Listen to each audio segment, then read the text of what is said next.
Buenos días, estudiantes. Vamos a seguir con las clases de pared celular de microorganismos. En la clase pasada lo dejamos, estábamos hablando de distintos tipos de variantes que tenía el peptidoglicano en algunos microorganismos. Vamos a seguir un poquito con eso.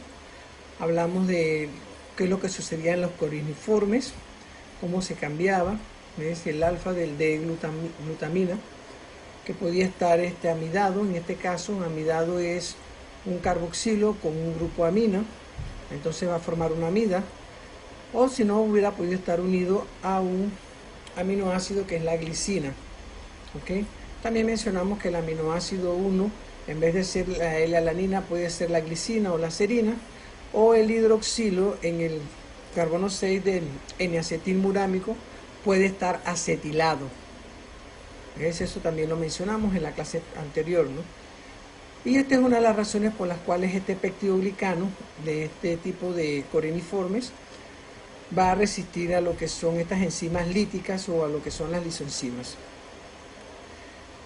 Otra de las variantes que nosotros vamos a observar en los microorganismos, o sea, lo que les quiero decir es que en la clase pasada les dije que el tetrapéptido que se unía en el carbono 4 del N-acetilmurámico, que de ahí parte lo que es el láctito, y de ahí entonces se une por un enlace peptídico. El primero que va a hacer es el L-alanina, después viene el D-glutamina, después viene el M-diaminopimélico y por último es la D-alanina. Y les dije a ustedes, les mencioné que en ese tetrapéptico lo de L y lo de D es que giran hacia la izquierda, entonces son levógiros, o giran hacia la derecha, son dextrógiros, cuando se colocan este tipo de sacáridos en un polarímetro. Eso es lo que va a hacer. Son enantiómeros, ¿ves?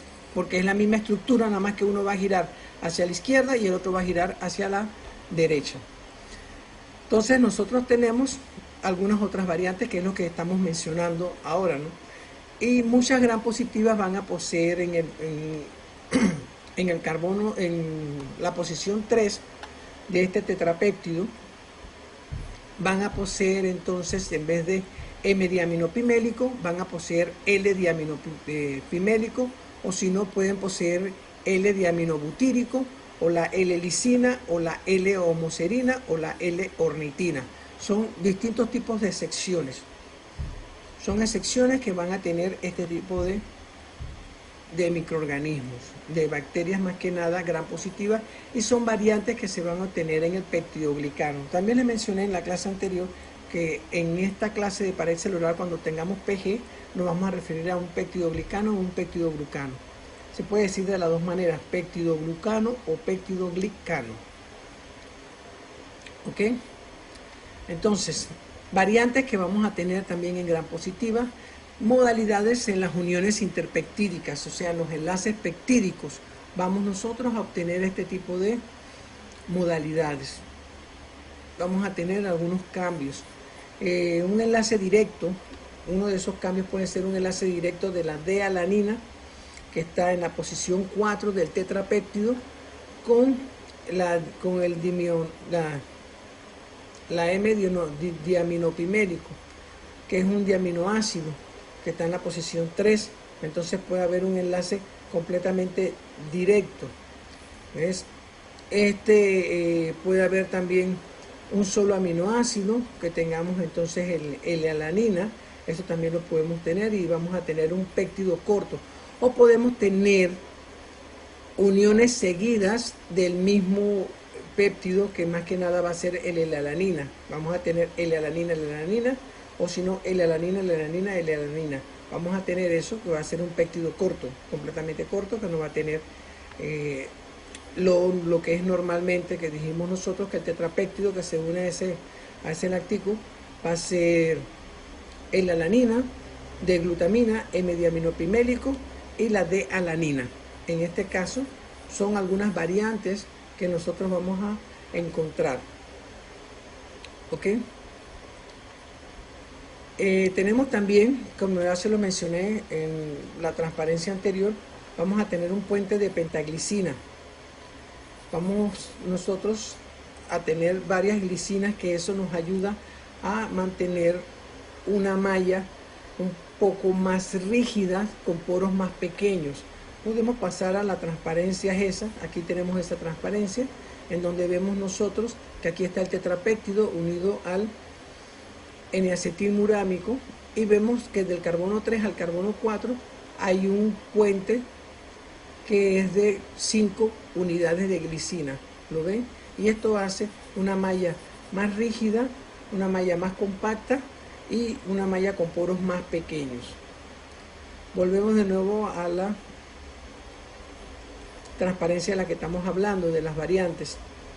Dentro de estas variantes también nosotros podemos encontrar, como ya se lo mismo, un mismo tetrapéptido que se va repitiendo. ¿Ves? Ese tetrapéptido se va repitiendo. En este caso anterior era L-alanina. Acá puede ser un enlace de D-alanina con el diaminopimélico, se va repitiendo constantemente. O puede ser también un enlace que tenemos nosotros de D-alanina en la posición 4 con la D-glutamina en la posición D. Entonces vamos a tener un péptido con un diaminoácido, que puede ser en este caso la D-lisina o la D-ornitina, que va cambiando en estos tipos de variantes. Pero como ya les he dicho anteriormente, a nosotros lo que más nos interesa es este tipo de conocimientos. Se los doy a ustedes como conocimientos generales, pero lo que más nos interesa es el tetrapéptido compuesto, el más general, el que más tienen los microorganismos en el peptidoglicano, unido al N-acetilmurámico en el carbono 4, es el que más nos interesa a nosotros, es el L-alanina, D-glutamina, M-diaminopimélico y por último la D-alanina. ¿Okay? En ese es el que más nos interesa porque es la que tiene la mayoría de los microorganismos.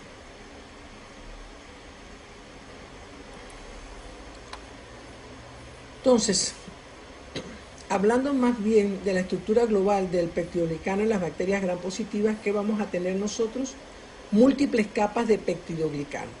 Como ya lo mencionamos anteriormente, no van a ser más de 100 capas, no se han encontrado hasta ahora más de 100 capas, pero sí vamos a tener varias capas en distintos niveles, unidos por distintos tipos de enlaces, como vimos anteriormente las uniones de los puentes de pentaglicina, de manera tal que este entrecruzamiento de distintas cadenas que tenemos nosotros de los péptidos con los disacáridos nos van a formar entonces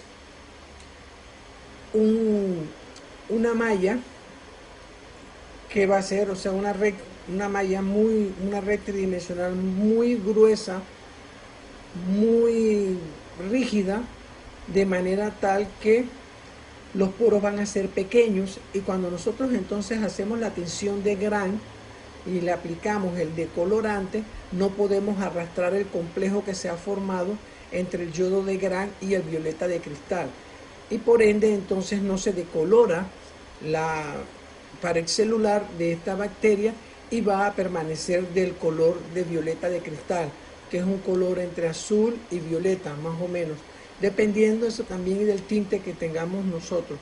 Es una lástima que ustedes no puedan llevar a cabo esta práctica en forma presencial, porque además de que iban a quedar todos teñidos ustedes, iba a quedar todo teñido también el piso, porque también es difícil decir a ustedes que trabajen sobre los puentes, que hagan las cosas con cuidado, porque se ponen a conversar y a ver los celulares y a hacer miles de cosas y no tienen el cuidado debido.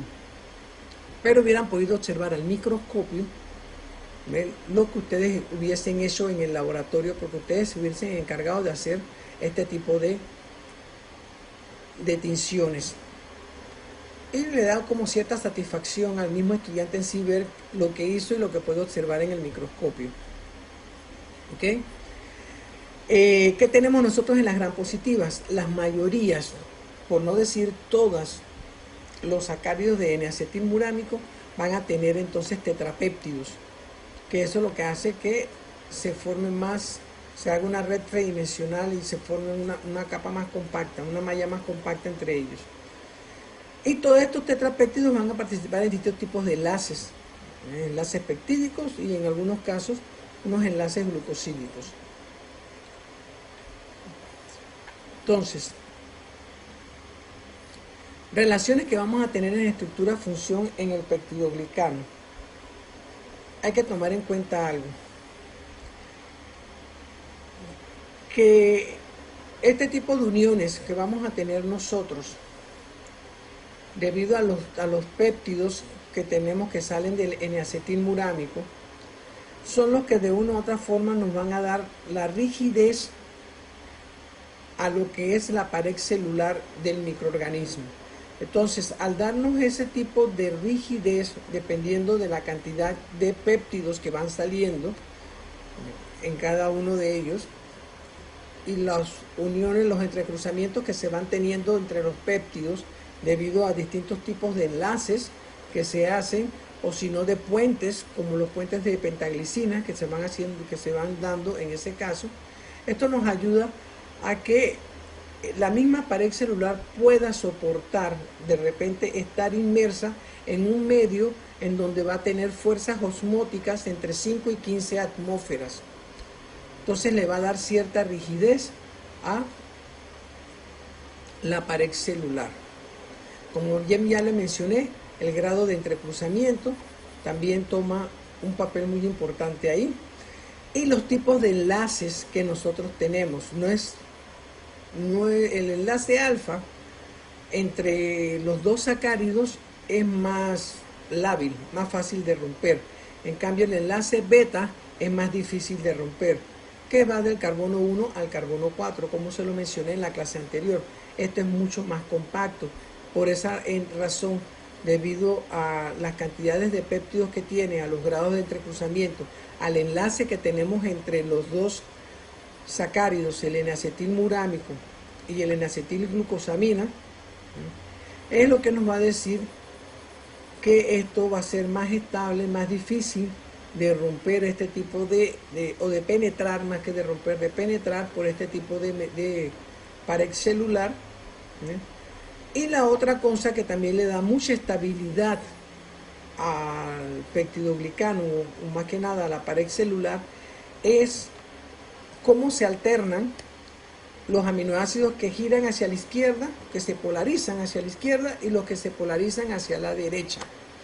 Eso también da mucha estabilidad, aunado a las cadenas laterales del mismo lado, o sea, los puentes de hidrógenos que se forman.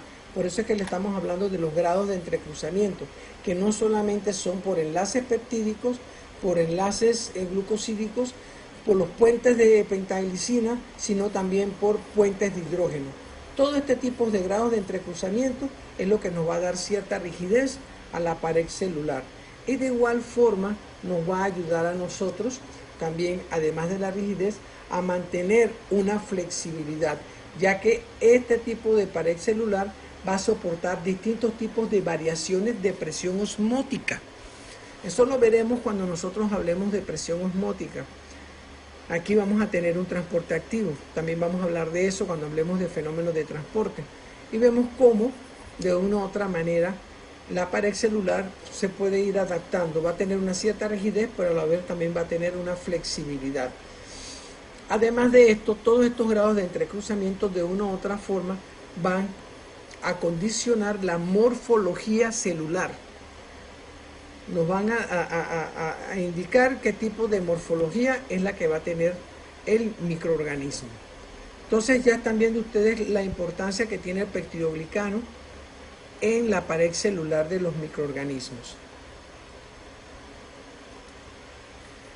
Vamos a hablar ahora un poco, hemos hablado bastante de la pared celular de las grampositivas, ¿ves? Vamos a hablar ahora un poco también de otras cosas que ayudan a que la pared celular de las grampositivas sean de una u otra forma más difíciles de colorar, y por otro lado que mantengan ciertas tensiones internas para poder mantener una morfología. Entonces, algo que es típico de las grampositivas, que no las tienen las gram-negativas, son tres tipos de ácidos, que va a ser el ácido teicoico, el ácido teicurónico y el ácido lipoteicoico. Esos tres ácidos son típicos de la pared celular de las gram positivas. Entonces, el ácido teicoico es un polímero. Un polímero es una secuencia repetitiva de distintos tipos de unidades estructurales. En este caso van a ser alrededor de 30 unidades, aproximadamente de 30 unidades repetitivas. De esas 30 unidades repetitivas tenemos nosotros el ribitol fosfato o el glicerol fosfato. Pueden ser una de estas dos que se estén repitiendo, ¿ves? Con hidroxilos sustituidos por hidrogeniones. Además de eso vamos a tener otros azúcares, otros aminoazúcares, o podemos tener también el péptido de alanina. Indistintamente esto va a tener una repetición y por eso es que se le llama un polímero, porque es una cadena sucesiva de distintos tipos de compuestos. Tenemos nosotros también el ácido teicurónico. El ácido teicurónico, en ausencia de fósforo, es un copolímero de compuestos urónicos y de aminoazúcares. Es el ácido teicurónico. También lo vamos a tener aquí dentro de lo que es como compuestos exclusivos de la pared celular de las gram positivas. Y por último tenemos el ácido lipoteicoico, que es un ácido teicoico simple y llanamente que está unido con un glicerol, que es la unidad estructural más simple de los ácidos grasos, es el glicerol. Es un compuesto de 3 carbonos y que está polihidroxilado. Entonces, esto es lo que es. Polihidroxilado es que quiere decir que tiene dentro de los tres carbonos están hidroxilados, que quiere decir que hay grupos sustituyentes de OH, de hidroxilo. OH, como es que está aquí, en los 3 carbonos voy a tener yo compuestos de hidroxilos. Entonces es polihidroxilado. Y estos van a estar unidos a las membranas citoplásmicas y sus extremos quedan expuestos hacia el exterior. ¿Esto a qué nos ayuda? Este tipo también de compuestos dentro de la pared celular de las gram positivas, a que de una u otra forma en el transporte de nutrientes, yo algunas macromoléculas que tienen más tendencias a ser hidrofílicos o hidrofóbicas, puedan ellas participar de su transporte, indistintamente si son hidrofílicas o si son hidrofóbicas, porque yo voy a tener aquí compuestos como el glicerol, que tiene afinidad con todo lo que es hidrofóbico, y voy a tener compuestos de azúcares que tienen afinidad con lo que es hidrofílico. Entonces me ayudan al transporte también de nutrientes de la parte externa hacia la parte interna de la célula microbiana. Tenemos una cosa, algo bastante peculiar. Hay algunos microorganismos que no se les puede hacer tinción de Gram, porque estos microorganismos resisten a la decoloración. Y entonces para poder nosotros observar estos microorganismos hay que hacer una tinción de alcohol ácido resistente. Entonces la pared celular de ellos es una pared especial. Por lo general las tienen los Mycobacterium y las nocardias. Mycobacterium es donde está el bacilo de Koch, el Mycobacterium tuberculosis. También donde está la lepra, el Mycobacterium leprae también. Pero entonces a esto, como esto resiste la decoloración con el decolorante que se pone en la tinción de Gram, que puede ser un alcohol cetona o puede ser un clorhídrico etanol, indistintamente el decolorante que utilicemos, ellos resisten a eso. Entonces no podemos en un momento dado saber qué tipo de microorganismo es, y lo que hacemos es, cuando se tienen dudas, se hace este tipo de tinción, que es la de Ziehl-Neelsen. El laboratorio les explicarán, ya sea por videos o algo, de Ziehl-Neelsen, en donde se aplica calor para poder que entonces penetre el ácido, y después entonces se enfría un poco y para que penetre el tinte, no el ácido, penetra el tinte, y una vez que penetra el tinte, entonces se enfría un poco y ya el tinte no puede salir. Y no puede salir por la sencilla razón de que tiene muchos ácidos micólicos, tiene glucolípidos y tiene algunas sustancias serias o de ceras. Entonces, al aplicarle calor, este tipo de sustancias de glucolípidos, ácidos micólicos y algunos compuestos serios, lo que hacen es que se diluyen un poco ¿ves? Permiten la permeabilidad, entonces logra que el tinte también aumenta, al aplicar calor aumenta la porosidad de la pared celular, entra el tinte y después cuando nosotros enfriamos lo que hace es que vuelve a el ácido micólico y el glucolípido y los compuestos serios hacen como una barrera para que el tinte no salga. Y de esta manera entonces es como se logra hacer lo de las bacterias alcohol ácido resistentes. Y vamos a ver entonces, hablar ya, ¿ves? Ya estamos por terminar. Estamos hablando ahora de las bacterias externas, de las gram negativas, y por último hablaremos de la pared celular, de lo que es la pared celular de las arqueas. Aquí vamos a tener una bicapa proteolipídica. Y en esta bicapa proteolipídica, o sea, de proteínas y de lípidos, vamos a tener un 60% de proteínas y un 40% de lipopolisacáridos. Esto es exclusivo de las gram negativas. Así como en las gram positivas era exclusivo el ácido teicoico, el ácido lipoteicoico y el ácido teicurónico, aquí es exclusivo el lipopolisacárido, que se encuentra en la membrana externa, la que tiene contacto con el medio externo, o sea, el medio en el que está inmersa la célula microbiana. Y en la lámina interna no vamos a encontrar lipopolisacáridos, pero sí vamos a encontrar fosfolípidos, lipoproteínas y otros tipos de proteínas. Eso sí lo vamos a encontrar nosotros en la lámina interna. Entonces, funciones que tiene el lipopolisacárido. El lipopolisacárido, dentro de sus funciones, vamos a ver que tiene el mismo lipopolisacárido en sí, está compuesto de dos estructuras, uno que va a ser el lípido A y el otro que va a ser el núcleo. Entonces, dentro de este papel estructural vamos a encontrar que en el lípido A es el que tiene menor fluidez dentro de esta membrana. Sin embargo, este lípido A, que así se le denomina, va a ser más resistente a detergentes y a solventes debido a sus cadenas laterales, va a ser menos permeable a moléculas hidrofóbicas, hasta cierto punto resisten mejor muchos antibióticos, y también dentro de esto vamos a encontrar que algunos microorganismos, no todos, sino algunos que son gram negativos, van a tener otro tipo de estructuras o de moléculas llamadas antígenos somáticos O, exclusivo de ellos,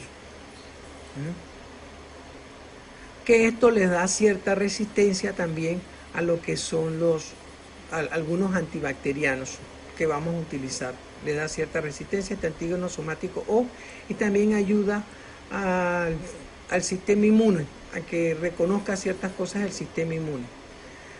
Por otro lado, también tenemos que este lípido A va a condicionar la virulencia en bacterias patógenas, o sea, va a condicionar el daño que va a tener esta bacteria patógena, que eso es la virulencia. Cuánto daño va a hacer, cuánto daño es el que produce esta bacteria patógena o este microorganismo patógeno.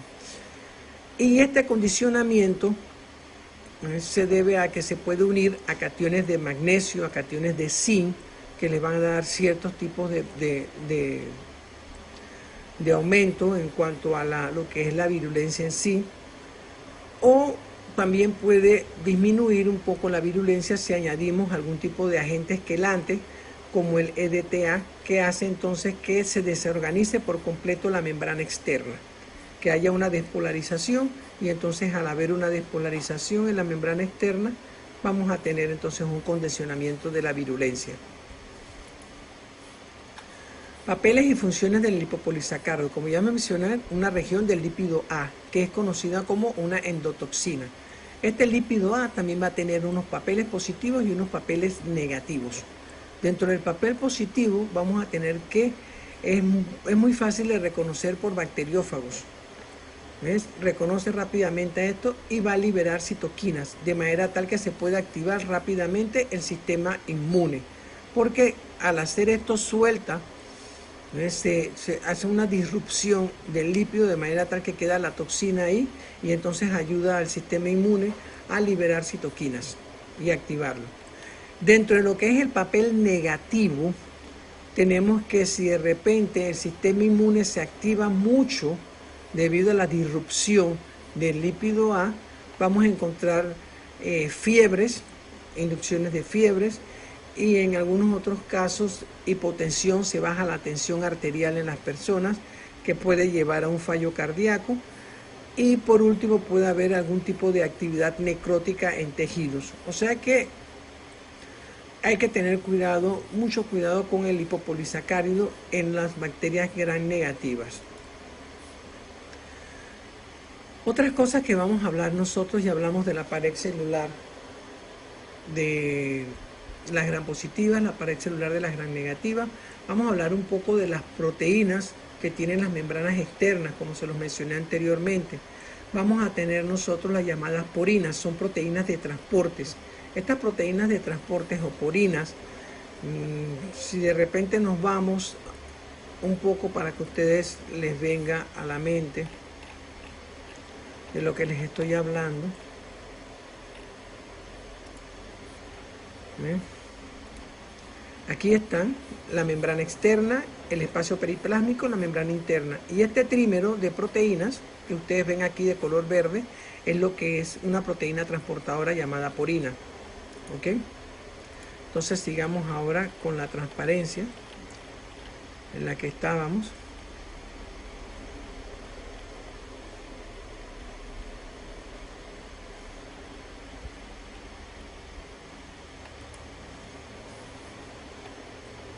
Aquí vemos nosotros, son unos trímeros. Trímeros quiere decir que son 3 proteínas unidas. Tienen canales interiores, por eso es que ayudan a pasar los nutrientes de un lado hacia el otro lado, del exterior hacia el interior, y también las del interior hacia afuera, porque también pasan indistintamente de adentro hacia afuera y de afuera hacia adentro. Pero nada más dejan pasar moléculas por debajo de cierto tamaño, entre 500 a 700 Dalton. Son las que dejan pasar. ¿Okay? Y en enterobacterias, son las bacterias esas que están en el área entérica, tiene una protección contra sales viriales. Se dice que estas proteínas de la membrana externa son canales específicos para vitamina B12, para quelatos de flúor y para ciertos nutrientes.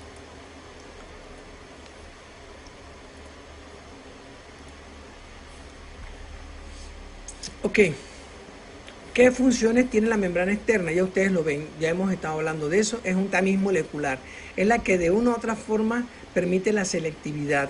Es una membrana semipermeable. Ella va a decir qué pasa, qué no pasa. Va a decir no, sino que ella, dentro de sus sensaciones químicas, ella va a poder saber qué moléculas van a atravesar la pared y qué moléculas no van a atravesar la pared. Entonces, trabaja mucho con moléculas relativamente pequeñas. Tiene también protección contra muchos agentes antibacterianos, entre esos colorantes, antibióticos, algunas enzimas como las enzimas líticas, que son las lisoenzimas, y también contra ácidos biliares. Son funciones que va a tener la membrana externa, pero más que nada es un tamiz molecular, ¿okay? Además de la protección que va a presentar sobre estos agentes antibacterianos. Y papeles y funciones de la membrana externa se van a condicionar a las propiedades del medio en el cual ellas estén inmersas. O sea, qué carga eléctrica hay en ese medio y qué carga eléctrica entonces tengo yo en la pared celular, porque acuérdense que ya yo les he dicho que ahí siempre hay un potencial electroestático. Va a haber orientaciones electroestáticas dentro de la pared celular, de manera tal que vamos a tener de repente cargas positivas o cargas negativas. Entonces esto va a ayudar también al tamiz celular. La adhesividad, si me puedo adherir o no me puedo adherir, y también al grado de humedad, porque el grado de humedad tiene muchísimo que ver con las formaciones de aguas intracelulares. Entonces tengo yo que tomar en cuenta este grado de humedad. Lugar donde se fijan las proteínas del sistema defensivo del complemento del hospedador. También dentro de estas funciones vemos que la pared celular, ¿ves?, vamos a tener ciertos tipos de proteínas que son las que nos van a ayudar al sistema defensivo del hospedador. Entonces, es una de las cosas que se toman en cuenta. Y también es la absorción de ciertos fagos, de ciertos bacteriófagos que van a llegar ahí. Eso nos va, dependiendo de cómo esté la pared celular en su momento dado, entonces voy a tener la absorción la absorción de esos bacteriófagos. Hablando ahora del espacio periplásmico, que es el que está en el medio, vemos que es un compartimiento que es totalmente acuoso, está relleno de gel periplásmico, y dentro de ese gel vamos a encontrar nosotros enzimas como fosfatasas, RNasas, son este tipo de enzimas que están ahí adentro en el espacio periplásmico. Vamos a encontrar también proteínas de transporte de ciertos nutrientes, como ya hemos mencionado anteriormente. Vamos a tener proteínas de unión también, que son las que nos van a dar las señales químicas. Y por otro lado vamos a tener entonces también proteínas de transporte de electrones, sobre todo en bacterias que son desnitrificantes y bacterias que son quimiolitoautótrofas. Y por último, la función de osmorregulación, que es muy importante, dependiendo si la célula microbiana se encuentra en un medio hipotónico o en un medio hipertónico, va a tener entonces una osmorregulación de manera tal que se pueda llegar a un equilibrio. De esto estaremos hablando cuando hablemos de presiones osmóticas. Y ya la última transparencia que tenemos nosotros aquí es las paredes de las arqueas. En las paredes de las arqueas nosotros vemos que en muchos casos la capa S paracristalina es la que, formada de glucoproteína, es la que va a hacer la función de pared celular en muchas arqueas. Va a ser la función. Entonces tenemos que en metanozarcina y en Alococcus, esta está rodeada de metanocondroitina, y que en metanobacterias vamos a tener lo que se conoce como una pseudomureína, donde tenemos unidades repetitivas que en vez de ser de N-acetilglucosamina van a ser, unidades repetitivas que van a ser de N-acetilglucosamina, y en vez de ser N-acetilmurámico va a ser N-acetiltalosoaminourónico. Y este talosoaminourónico se va a unir por enlaces beta 1,3. Este tipo cambió acá, anteriormente era enlace beta 1,4 y era con N-acetilmurámico, y ahora es con N-acetiltalosoaminourónico. ¿Ok? Y entonces del grupo amino del NAD o del N-acetiltalosoaminourónico va a salir un tetrapéptido con aminoácidos todos de polarímetro Helen, o sea que se polarizan a la izquierda. Y estas cadenas se van a entrecruzar por puentes peptídicos entre la cuarta posición del aminoácido y la tercera posición de otro aminoácido. ¿Okay? Con esto terminamos nosotros todo lo que es paredes celulares de los microorganismos. Y vuelvo y les repito, muchachos, yo tengo mucha inquietud porque no veo que ustedes me den respuestas, no me preguntan absolutamente nada acerca de si están comprendiendo o no están comprendiendo esto, si tienen alguna duda, algo, por favor, no vacilen en comunicármelo. Si no lo quieren hacer en el tablón, lo pueden hacer, ya se lo dije, en el chat privado, o lo pueden mandar al correo electrónico mío. Y créanme que yo con mucho gusto les contesto, les disipo esa duda, esa inquietud que ustedes tienen. Porque para eso estamos nosotros, para ayudarlos a ustedes a comprender las clases. Hasta luego y que pasen un buen día.